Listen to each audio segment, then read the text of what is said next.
entire earth is one family, which includes human beings, birds, beasts, everything. So, in that way, no one should be harmed or no one should be harassed. Whoever follows dharma, dharma protects them. Whoever practices dharma, dharma will protect them. हम यहाँ पे problem ना दो करके भगवान से प्रार्थना नहीं करते हैं, प्रॉब्लम मत देना करके हम ये कहते हैं कि प्रॉब्लम जितना भी बड़ा हो, बट हमें उस प्रॉब्लम का वजह से भक्ति में बाधा ना आए. Every one is under suffering only, every one is under always in the anxiety. He has better facilities than me, he has so and so things I don't have. If I had that facilities, I also would have become a good devotee. So this is the disease in this material world. Bhimari, what? Comparison, jealousy.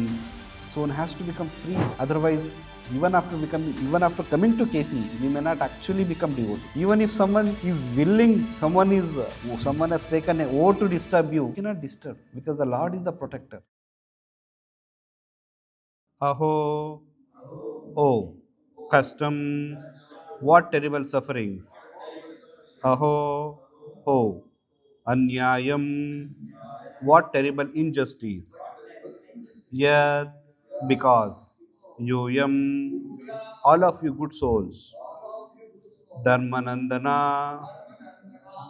sons of religion personified, Jeevitum, to remain alive, Na, never, Arhata, deserve, Klishtam, suffering, Vipra, Brahmanas, Dharma, piety, Achyuta, God, Ashraya, being protected by. Translation and purport by Srila Prabhupada.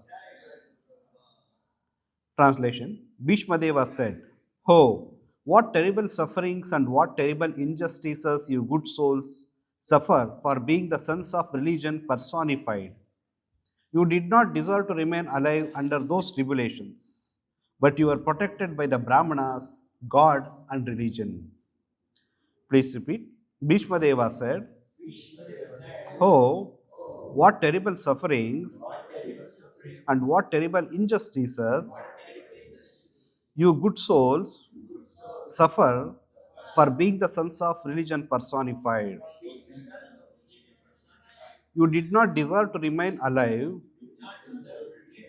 under those tribulations, yet you are protected by the Brahmanas,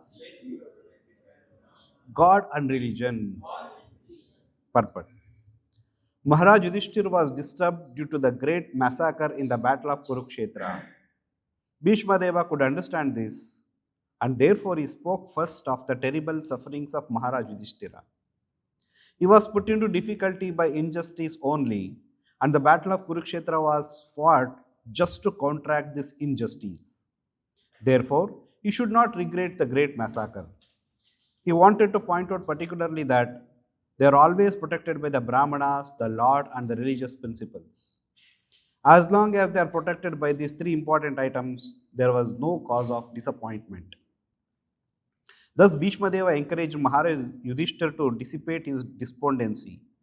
As long as a person is fully in cooperation with the wishes of the Lord, guided by the bona fide Brahmanas and Vaishnavas, and strictly following the religious principles, one has no cause for despondency, however trying the circumstances of life. Bhishmadeva, as one of the authorities in the line, wanted to impress this point upon the Pandavas. Next verse, connected verse, I'll read myself.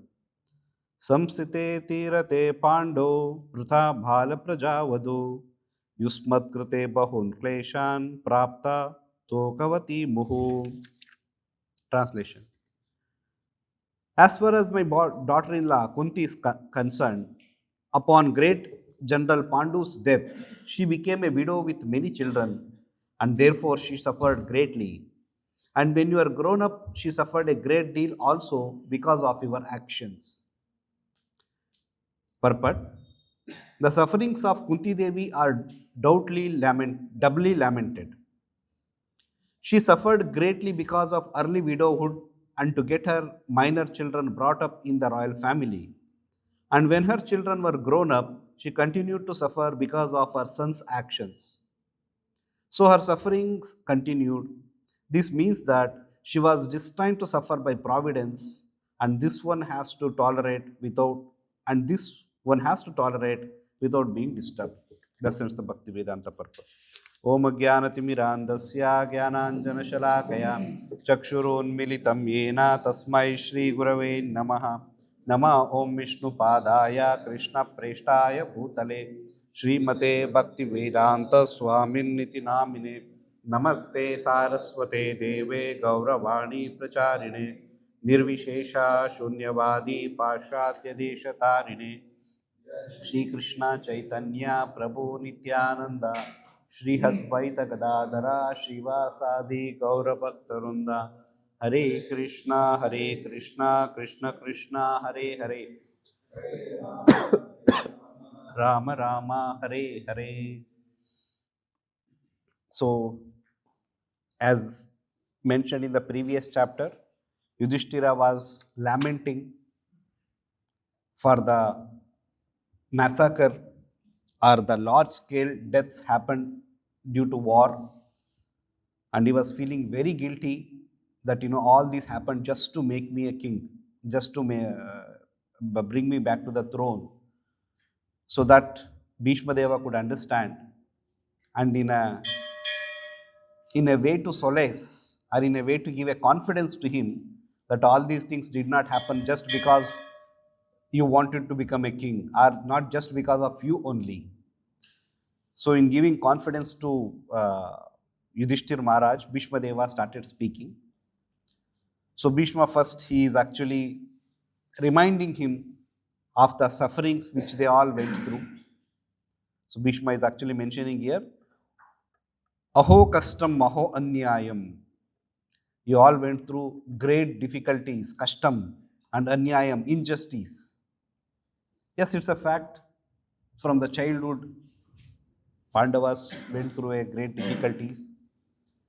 So not just difficult, okay, difficulties may come in any person's life, but they were also subjected to injustice. Being the eldest son and being a qualified person, he was supposed to become the king, but he was deprived of becoming a king. Shishti Gaur Nitai ki jai. So he was deprived because of the Duryodhana and his party. So here Bhishma Deva is reminding him that he went through those sufferings and terrible injustices, and for what? Because you are all following the religion path. Because if someone has to harass you unduly, that means one has to follow the irreligious path. Religious doesn't allow this. Vasudhaiva Kutumbakam, the principle Vasudhaiva Kutumbakam means that entire earth is one family, which includes human beings, birds, beasts, animals, trees, plants, river, everything. So in that way, no one should be harmed or no one should be harassed as per the religious principles. So if someone has to harass someone or cheat someone or cause injustice, then they have to follow the religious path. But Pandavas were very religious. So just because they were religious, they went through all these troubles. But in spite of all these things, Bhishma Deva is reminding him that you did not deserve to remain alive under those tribulations, because there were multiple attempts to kill the Pandavas by Duryodhana and his side, but still they all survived because of protection by Brahmanas, God, and religion. Vipra dharma achyuta ashrayaha. Ashraya here refers to the protection. So protection by three different ways. Vipra, that is Brahmanas; Dharma, from the religion; and Achyuta. Here, surprisingly, Prabhupada translates Achyuta as God. Generally, whenever God is mentioned, Prabhupada mentions Krishna. But here Achyuta is mentioned, but Prabhupada translates it as God. So here, the Pandavas were protected by Brahmanas, God, and religion. So whoever is protected by these three, no one can cause any harm, or those personalities need not have to worry, need not have to fear anyone, because ultimately they will become victorious. So, Bhishma just about to pass away, and he's solacing his grandsons, and he's happy to see his grandsons by his side while leaving the body. So, but in the very next verse here, it is mentioned that they were unduly punished. They were not supposed to undergo punishment. They were not supposed to undergo sufferings. But very next verse, it's mentioned the Bhishma remembers about his daughter-in-law. So after the grandsons, he turns his face towards Kunti Maharani, and he recalls what and all Kunti also went through. So she married Pandhu, who was a very religious, righteous king. Then he passed away when the Pandavas were very small. They were just kids. So then she became widow, and she had to undergo so many other sufferings to bring up her infants, small children. And then the suffering did not stop there. The suffering continued till the end, because okay, the sons grew up, but even after the sons grew up, she still underwent sufferings because of her son's actions. Here, Bhishma Deva is reminding Yudhishthira. So, because of your actions, your mother also had to suffer. Probably Bhishma Deva is referring to the dice game and other decisions which Yudhishthira took. So, because of that, also Kunti also had to suffer. But in the purport, Prabhupada mentions an important line here, that Kunti, she suffered throughout her life, from the marriage, after the marriage, even after the sons grew up. So Prabhupada mentions, so her sufferings continued. This means that she was destined to suffer by providence, and this one has to tolerate without being disturbed. So one side here in the previous verse, Bhishma Deva's statement, the Pandavas are being glorified for being unduly punished or unduly undergoing sufferings. But in this verse, it's, for Kunti Maharani, it is mentioned that, she also had to undergo sufferings. So that means, that seems that she was destined to suffer by providence. It was the will of the providence, and whoever, whether Kunti or anyone may be in that position, they have to just tolerate without being disturbed. This is what dharma actually teaches a person. This is what actually spirituality teaches. How to become immune from sufferings. How to become immune from tribulations. So take shelter of dharma. This is what dharma tells. Dharmo rakshati rakshitaha. Whoever follows dharma, dharma protects them. Whoever practices dharma, dharma will protect them. How do the dharma protect actually? Suppose if some person is destined to die untimely due to some disease, but if he follows dharma, what will happen? Does he become free from that akala mrityu? No, dharma may not do that. But dharma will make you immune from the concept of bodily concept of life. That's the beauty of spirituality. We are all generally happy. We don't lament, or we don't think too much about future, what is going to happen, world economy, how things will go on, who will take care of me tomorrow, what will happen in my old age. Why? Because even in such an young age, of course, it's an young age, no need to think about old age. Why should we worry? No, that's not the case. We know that the dharma has taught us, dharma has made us understand that what is the goal of life. Goal of life is not to just to maintain this body. So in that way, dharma makes a person immune from the tribulations. This doesn't mean that whatever one has to suffer or go through because of adhyatmika, adibhautika, adidevika kleshas. This doesn't mean that you will become free from those things. but he will become free from the effect of the suffering. That is the result of practicing dharma.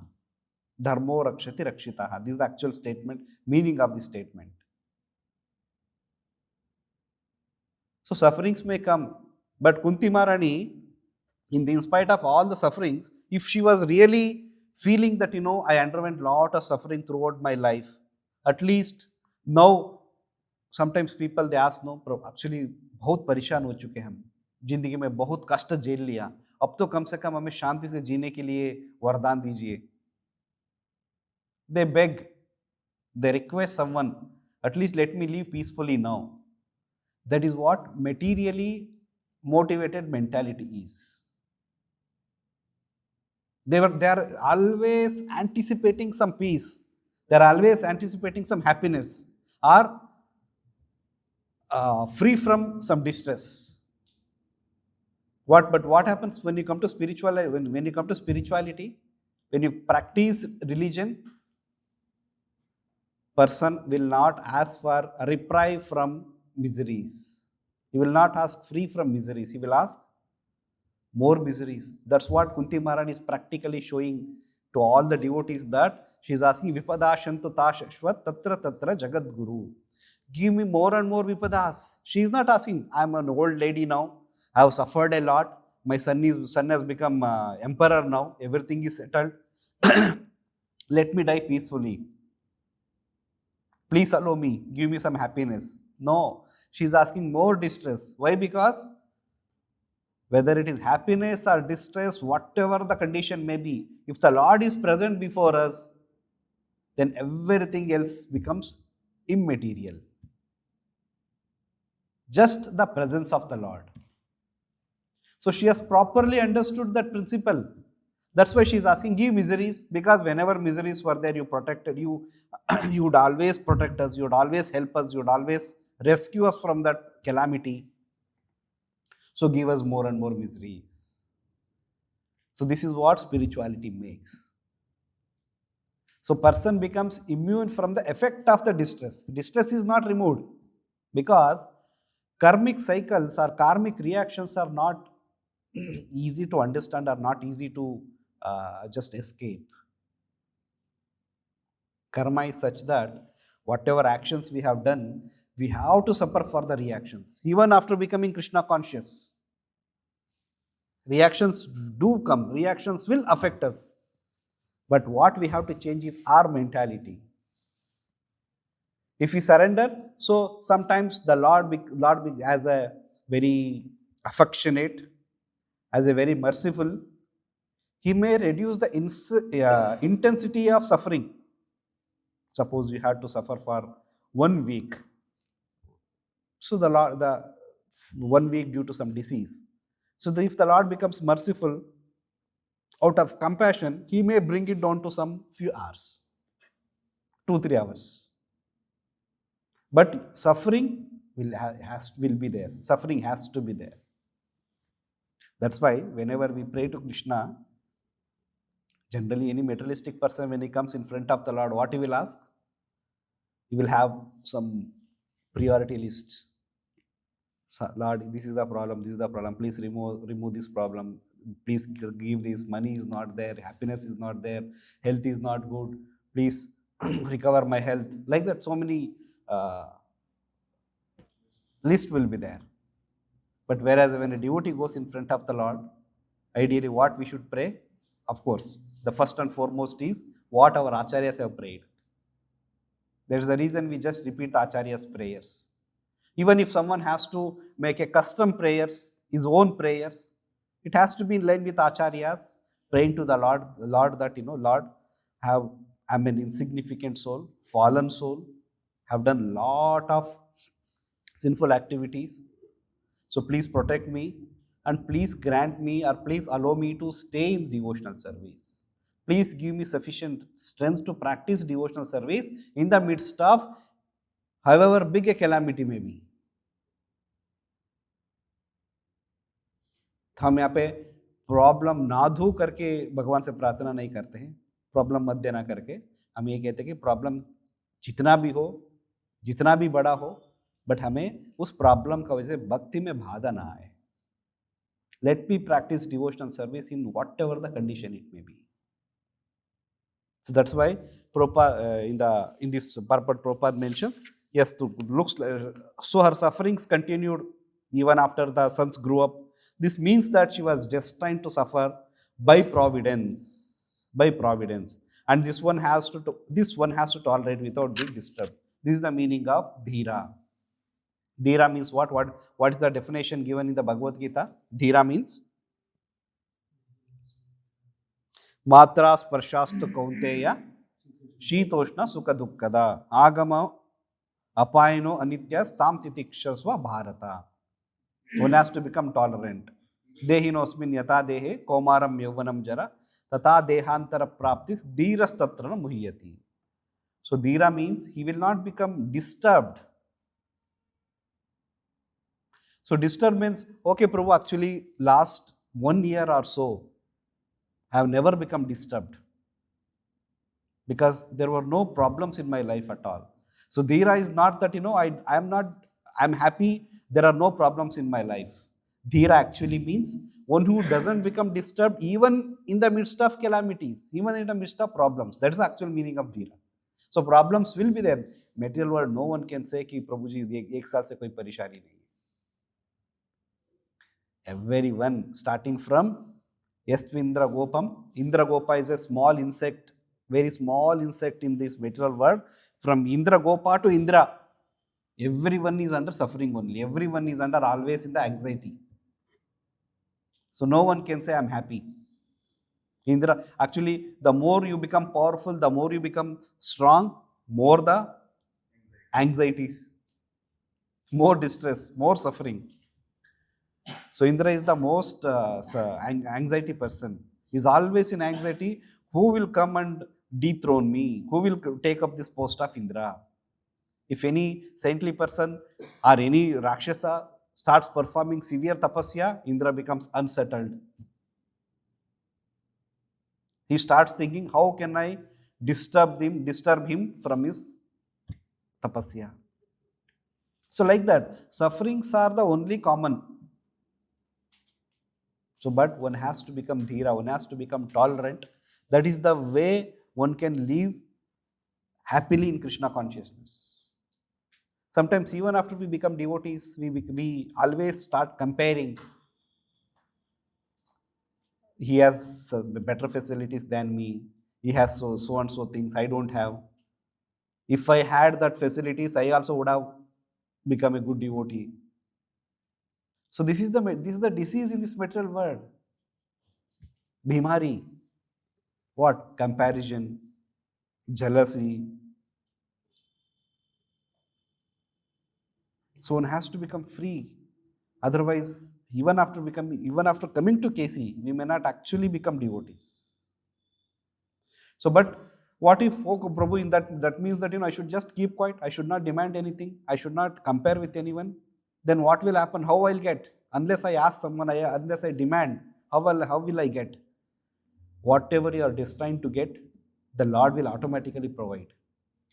One need not have to use all these material means. That's why here it is mentioned that those who are protected by Brahmanas, God and religion, they need not have to fear anything. Even if someone is willing, someone has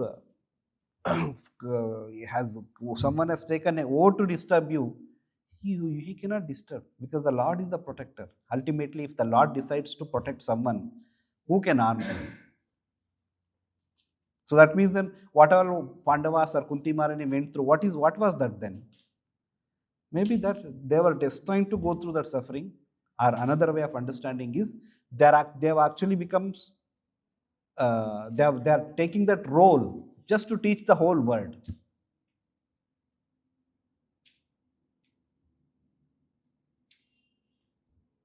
So the whole world has to be taught a lesson like Arjuna in the Bhagavad Gita. He puts so many different arguments for not to fight. So if any morality person, if a person with very good heart, if he hears Arjuna's statements, what he will think? Oh, such a wonderful person, such a person with a good heart. He doesn't want to kill. And Arjuna quotes such all wonderful things. If I kill all these soldiers and kings here, in the way back in the home, only, there are only females, children, and elderly people. Who will protect them? Children's, the women will become polluted. Varna Shankara will happen. And Varna Shankaras, they will not offer oblations, tarpan to the Pitrus. Because of that, Pitrus will become unhappy. They will curse the entire lineage. So in this way, entire family tradition will be destroyed. So I don't want to kill, I don't want to fight. So this is from the moral point of view, from morality point of view, it's a wonderful argument. But Krishna says, you are speaking like a Pandita, but you are a fool number one. Because spirituality supersedes morality. It doesn't mean that we should not practice morality. That's not the idea. But when it comes to spirituality or morality, spiritual principles always stand taller than the moral principles. So that's why sometimes some people, they criticize Krishna. Oh, Krishna! Actually, if Krishna wanted, he could have stopped Kurukshetra war. It's because of Krishna that so many people were killed. If he had decided, he could have resolved it actually. It's not the case. You have to accept the Lord as it is. Following the path of religion means accepting the Lord's principles as it is, not using our own intelligence, not using our own calculations. Why? Because our calculations have limitations. Whereas the Lord has a master plan. Lord has a master plan for the entire world, and Lord has a master plan for each and every living entity also. That's why he's called as the Lord. He's called as Swarat. How to handle this entire cosmic manifestation he knows, and also how to handle this small tiny jiva, that also the Lord knows. The Lord makes plan for that through his agencies. How I can recall or call him back to the spiritual world. What option should be given? What method should be applied on him so that he can revive his lost Krishna consciousness? So in that way, Lord is always thinking. Even Yudhishthir Maharaj, when he was told to tell a lie that, Ashwatthama is dead, so that Drona can be brought under control and he can be killed in the war. Yudhishthira, for some time, he was like, no, how can I? Because Yudhishthira, his another name is Dharmaraj. He always would tell only truth. Then he tells, how can I tell lie? But in front of, when Supreme Lord is telling, when Krishna is telling, one has to follow. There is no other option. So that's the meaning of real surrender. That's the meaning of real religion. So if someone is surrendered, then definitely he will have protection of the Lord and no one can harm him. So these sufferings, what we see in this material world, it's all because of our own actions. Couple of days back, some one video had come. It was 2-3 YouTube shorts combined together. So where some persons, because of to increase their views in the video, they are saying, कुछ video ऐसे था कि भगवान नाराज हो जाए, हाँ मंदिर जाना चाहिए, भगवान को प्रार्थना करना है, नहीं तो क्या होगा, भगवान नाराज हो जाएंगे. सो दे विल टेल, अरे भगवान को नाराज ही होना था तो 6 छोटी छोटी बच्चों को पर जब कोई लोग रेप कर रहे हैं तभी भगवान को तभी भगवान नाराज हो जाते हैं. तो अभी कोई ऐसे कोई बात ही नहीं है भगवान को नाराज ना होने के लिए. Why is allowing the such ghastly things to happen with those small children or even infants? So here people, भगवान क्या है ना, भगवान के लिए क्या है कि कोई रूल नहीं है ना. If you speak against government, government is there to take action. If you speak against any Supreme Court judges, strict actions will be taken. Further, you can speak anything on the Lord. No one is there to take action. So because of that, people use the भगवान को इस तरीके से बना दिया कि उनको कुछ भी कर सकते हैं, कुछ भी कह सकते हैं. So but they fail to understand that all these are happening not because of the Lord's sanction. Of course, the Lord is sanctioning, but sanctioning based on what? Based on our own actions, based on our own karma. Nothing happens without nothing happens to a person without his actions and reaction cycles. So this point generally people fail to understand. They always think that whenever sufferings are there, भगवान ने बहुत बहुत पत्थर के दिल वाले हैं, हमें परेशान कर दिया, हमें प्रॉब्लम्स दे दिए. So if really you want to understand, then you should follow the religion properly, surrender to the Lord, practice, then you will understand.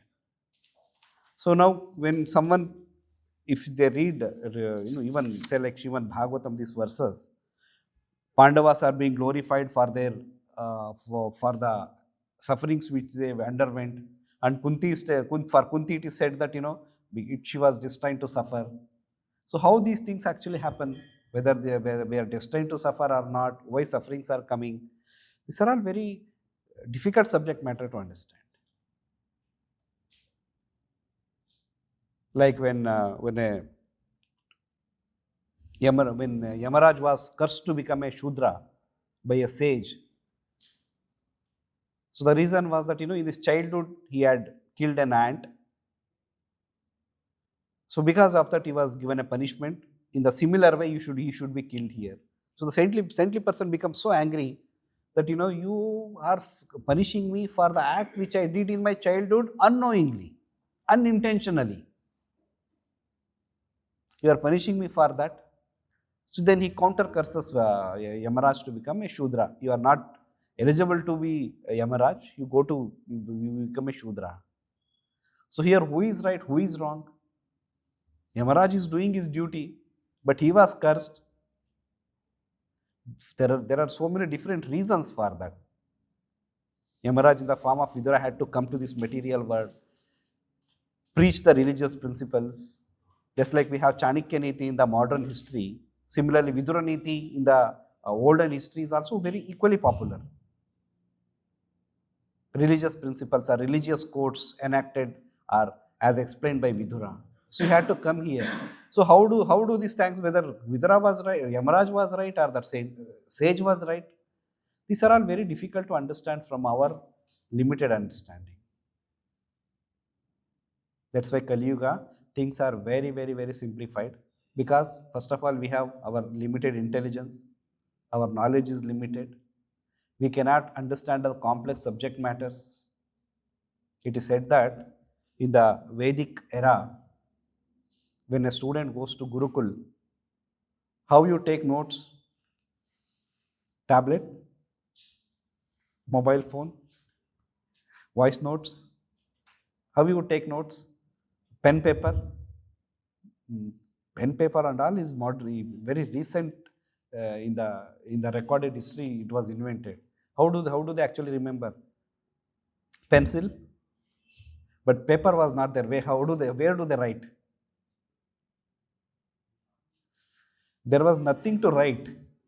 Once they hear from the spiritual master, they will remember throughout the life, because their intelligence, their memory was so sharp, so strong.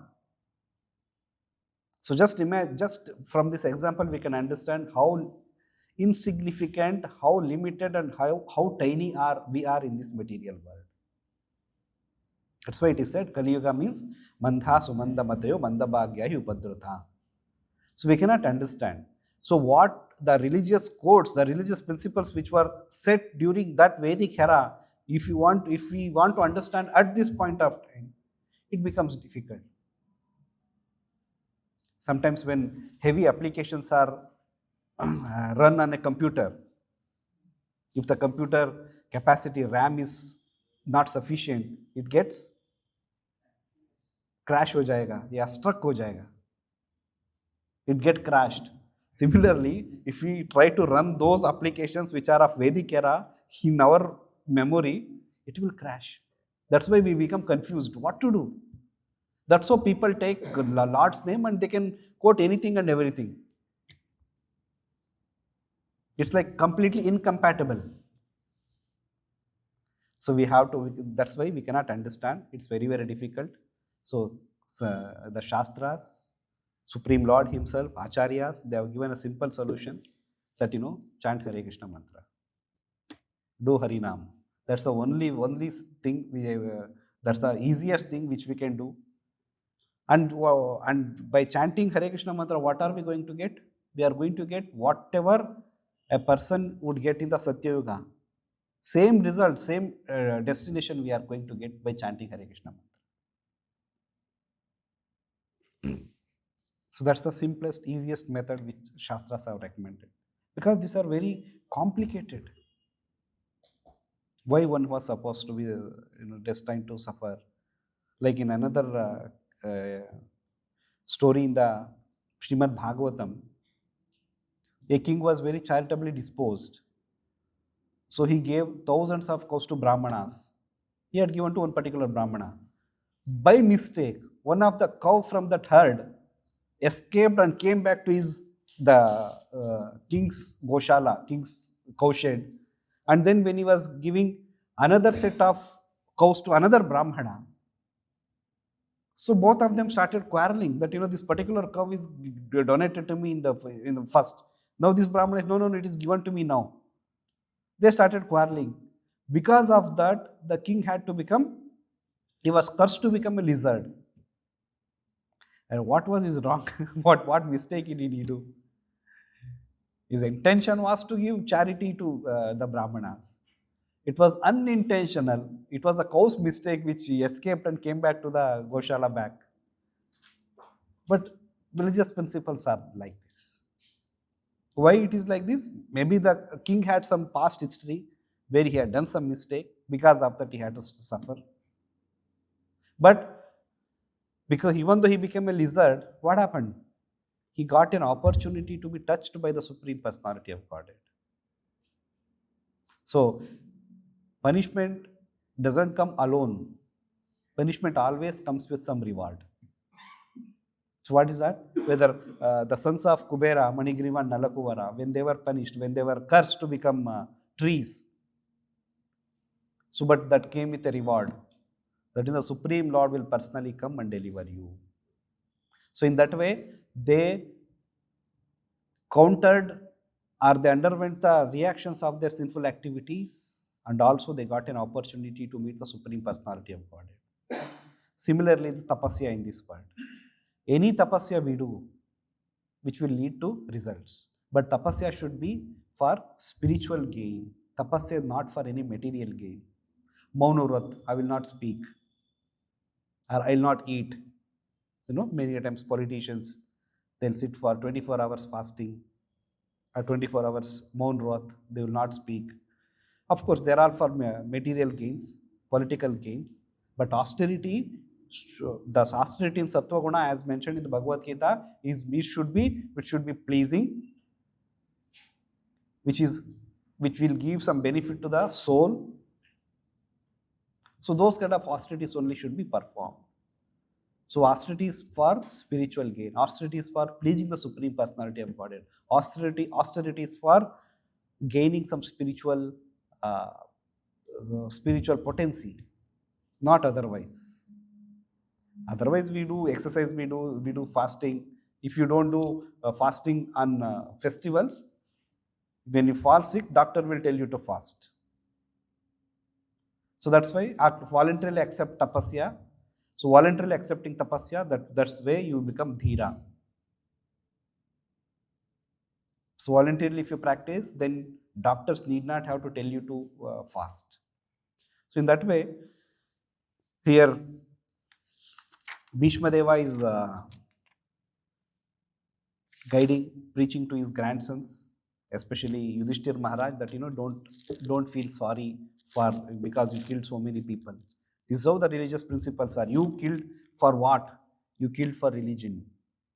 Because religion was spreading like anything. It was the Lord's wish, and you just became a nimitta matra. You just became a tool in the hands of the Lord. You need not have to worry. So he's giving assurance and he's giving encouragement so that the Yudhishthir Maharaj can come out of that sorrowful condition. He was always feeling guilty of killing so many people. So in this way, Bhishma Deva is giving instructions to his grandsons in this chapter. In the coming verses, his prayers to the Supreme Personality of Godhead, it will start. With this, I'll stop here. Grantara Srimad Bhagavatam ki, Jagat Guru Srila Prabhupada ki, Nitai Gaur Premanande. Hari Bol.